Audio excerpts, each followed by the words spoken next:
Bible quizzer कार्यक्रम में आप प्रत्येक को स्वागत करे और शुभेच्छा जनाए। गत अध्याय जो प्रश्नटी पचरा जाइतिला ता थिला नोहंक जहाज रे केते हाथ उच्चरे झरका थिला। यार सठिक उत्तर होची 29 हाथ। आदि पुस्तक 6 पर्व तार 15 और 16 पद पाठ कले आपण जानी पारिबे।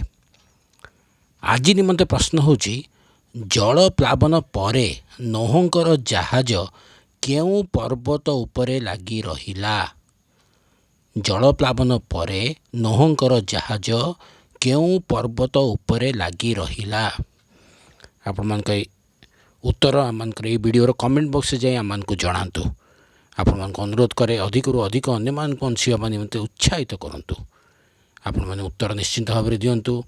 अन्य मान को उत्साहित करी कहतु से उत्तर देवे। आम प्रत्येक मिसी ए कार्यक्रम को आगू नवा एवं सान सान पिला माने ए कार्यक्रम द्वारा अनेक विषय शिक्षा लाभ करें। धन्यवाद।